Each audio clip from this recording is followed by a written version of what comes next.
कर चंद्रू सन्न रह गया। इतनी जरूरी जानकारी सेंगानी ने उससे छिपाई थी। जो केस वे जीतते हुए दिख रहे थे वह अचानक उनके खिलाफ पलट गया। बाद में पता चला कि गांव के एक शिक्षक ने सेंगानी को यह बात छिपाने की सलाह दी थी। उसे डर था कि अगर वकील को इस फोन कॉल के बारे में पता चला तो वह यह केस लड़ने से मना कर देगा। इस धोखे से चंद्रू को बहुत गुस्सा आया। उसे लगा जैसे किसी ने उसका मजाक बनाया हो और उसे यह भी शक होने लगा कि शायद राजा कन्नू सच में जुर्म करके भागा है।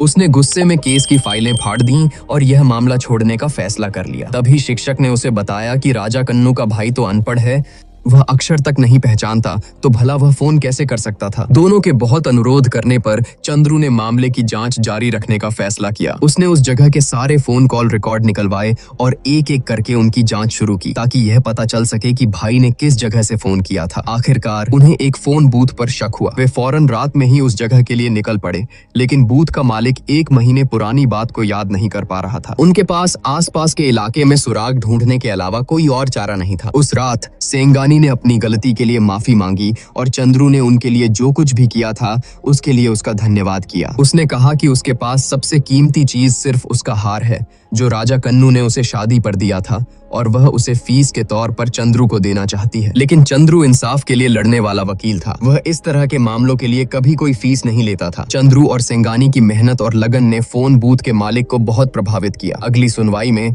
वह खुद राजा कन्नू का गवाह बनकर अदालत पहुंच गया। मालिक को वह दिन अच्छी तरह याद था क्योंकि जिस फोन बूथ में सिर्फ एक आदमी के खड़े होने की जगह थी उसमें 3 लोग घुस गए थे। उसने अदालत में उन तीनों को पहचान भी लिया। ये वही 3 पुलिस वाले थे जो राजा कन्नू से पूछताछ कर रहे थे। इस आरोप का सामना करने पर पुलिस इंचार्ज ने सच कबूल कर लिया। उसने बताया कि उन पर बड़े अफसरों का भारी दबाव था, लेकिन वे असली मुजरिम को ढूंढ नहीं पा रहे थे, इसलिए उन्हें मजबूरन राजा कन्नू का भाई बनकर फोन करना पड़ा। पुलिस का एक और झूठ और एक और घोटाला सबके सामने आ चुका था। जज ने चंद्रू की याचिका स्वीकार कर ली और इस मामले की फिर से जांच करने के लिए दूसरे इलाके के एक बड़े पुलिस अफसर को नियुक्त किया। शुरू में उस बड़े अफसर ने भी चंद्रू को यह केस छोड़ने की सलाह दी, लेकिन जब चंद्रू उसे गांव लेकर गया और वहां के लोगों की हालत दिखाई तो उसका मन बदल गया।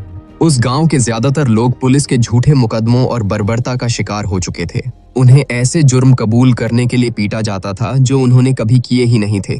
यहाँ तक कि बच्चों को भी नहीं बख्शा जाता था। पिछड़ी जाति का होने के कारण उनकी फरियाद सुनने वाला कोई नहीं था। यह मंजर देखकर वह बड़ा अफसर अंदर तक हिल गया। उसने चंद्रू के साथ मिलकर इस मामले की तह तक जांच करने का फैसला किया। सबसे पहले वे राजा कन्नू के घर गए, फिर पुलिस स्टेशन जाकर एक एक से पूछताछ की। यह साफ था कि राजा कन्नू के खिलाफ चोरी का एक भी सबूत नहीं था, लेकिन सबसे बड़ी पहेली यह थी कि राजा कन्नू और बाकी दोनों लोग पूरी तरह गायब हो चुके थे। उनका कोई नामो निशान नहीं था। उन्हें शक हुआ कि शायद उन्हें किसी दूसरी पुलिस ने पकड़कर किसी और जेल में डाल दिया है। एक तरफ सेंगानी को अलग अलग जेलों में उन्हें ढूंढने के लिए भेजा गया और दूसरी तरफ वे पुलिस के रिकॉर्ड खंगालने लगे, लेकिन राजा कन्नू का कोई अता पता नहीं चला। आखिरकार एक सीमा पर बने पुलिस स्टेशन में उन्हें एक सुराग मिला। कुछ समय पहले वहाँ एक सड़क दुर्घटना हुई थी जिसमें एक व्यक्ति की मौत हो गई थी। जब तस्वीर से पहचान की गई तो पता चला कि मरने वाला राजा कन्नू ही था। यह खबर सुनकर सेंगानी पूरी तरह टूट गई। इतने संघर्ष और इंतजार के बाद उसे जो मिला वह एक लाश थी। यह सब देखकर वकील चंद्रू का न्याय के लिए लड़ने का संकल्प और भी मजबूत हो गया। अंत में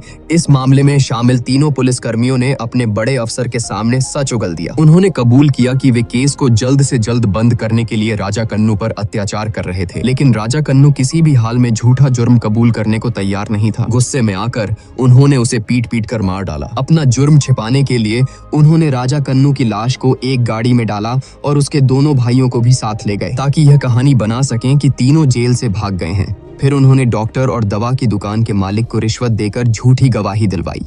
इसके बाद उन्होंने राजा कन्नू की लाश को सड़क के किनारे फेंककर उसे एक सड़क हादसे का रूप दे दिया, लेकिन पुलिस अधीक्षक ने अपनी साख बचाने के लिए उन तीनों का साथ दिया। उसने अदालत में यही कहानी दोहराई कि राजा कन्नू भागने के दौरान एक सड़क हादसे में मारा गया और बाकी 2 लोग डर के मारे अब तक भागे हुए हैं। उसने अदालत से जांच की अर्जी खारिज करने की मांग की, लेकिन चंद्रू ने एक बार फिर पुलिस के झूठ का पर्दाफाश कर दिया। पुलिस ने कहा था कि राजा कन्नू रात 9:50 पर भागा और उन्होंने 10 बजे के करीब अपने बड़े अफसर को फोन पर सूचना दी, लेकिन चंद्रू की जांच में पता चला कि उस रात सिर्फ एक ही कॉल 9:10 पर की गई थी। उसके बाद कोई कॉल नहीं की गई। यह साफ था कि पुलिस एक बार फिर झूठ बोल रही थी। सुनवाई को 10 दिनों के लिए टाल दिया गया। पहले पुलिस के लिए ऐसे मामले आसानी से रफा दफा हो जाते थे, लेकिन इस बार उनका सामना चंद्रू जैसे जिद्दी वकील से हुआ था। यह देखकर कि उनका पर्दाफाश होने वाला है, पुलिस डरने लगी। तभी चंद्रू के दिमाग में एक बात खटकती है जिसे वह समझ नहीं पा रहा था। अगर मालिक को इतना यकीन था कि फोन पर भाई की ही आवाज थी, तो पुलिस ने खुद फोन करने की बात क्यों कबूल की? इसका एक ही जवाब हो सकता था, पुलिस ने भाई के पास खड़े होकर उसे मजबूर करके वह फोन करवाया था। चंद्रू ने फौरन अपनी खोज का दायरा उस फोन बूथ के पास की जेलों पर केंद्रित कर दिया और आखिरकार शिक्षक ने भाई को वहीं ढूंढ निकाला। अंतिम सुनवाई के दिन पुलिस ने एक आखिरी बार बचने की कोशिश की, लेकिन इस बार उन्हें कोई मौका नहीं मिला। भाई ने अदालत में उस दिन जेल में हुई पूरी घटना का बयान दिया और बताया कि कैसे उसे धमकाकर उस फोन बूथ से फोन करवाया गया था। तभी फोरेंसिक डॉक्टर ने भी गवाही दी। उसने बताया कि राजा कन्नू की मौत का कारण उसकी पसली का टूटना और दिल में धंस जाना था, जो ऐसा लगता था जैसे किसी ने उसकी छाती पर जोर से लात मारी हो। हालांकि एक सड़क हादसे में भी ऐसा हो सकता था, लेकिन उसे राजा कन्नू की आंखों में मिर्च का पाउडर मिला था। यह नामुमकिन था कि कोई इंसान अपनी आंखों में मिर्च पाउडर के साथ इतनी दूर तक भाग सके। पुलिस अधीक्षक अब भी बहस करने की कोशिश कर रहा था, लेकिन इसके बाद बड़े अफसर की जांच रिपोर्ट ने उनके बचने के सारे रास्ते बंद कर दिए। बड़े अफसर ने खुलासा किया कि स्थानीय पुलिस ने चोरी के असली मुजरिम को पहले ही पकड़ लिया था। वह ऊंची जाति का था और उसने पुलिस इंचार्ज को रिश्वत दी थी। अंत में राजा कन्नू को बलि का बकरा बना दिया गया। जांच टीम को लाश फेंकने की जगह से गाड़ी के टायर के निशान और खून के धब्बे मिले थे, जो जांच करने पर स्थानीय पुलिस की जीप और उन तीनों पुलिस कर्मियों के ही निकले। आखिरकार सच सबके सामने था। राजा कन्नू को सभी आरोपों से बरी कर दिया गया। अदालत ने तीनों पुलिस कर्मियों को गिरफ्तार करने का आदेश दिया और सेंगानी को मुआवजे के तौर पर जमीन का एक टुकड़ा देने का हुक्म सुनाया। यह सिर्फ सेंगानी की जीत नहीं थी, बल्कि यह निचली जाति के उन सभी लोगों की जीत थी। इस पूरी कहानी में असली गुनहगार कौन है? वो पुलिस वाले जिन्होंने अत्याचार किया, या वो पूरा सिस्टम जो कमजोर और बेआवाज लोगों पर ऐसा जुल्म होने देता है?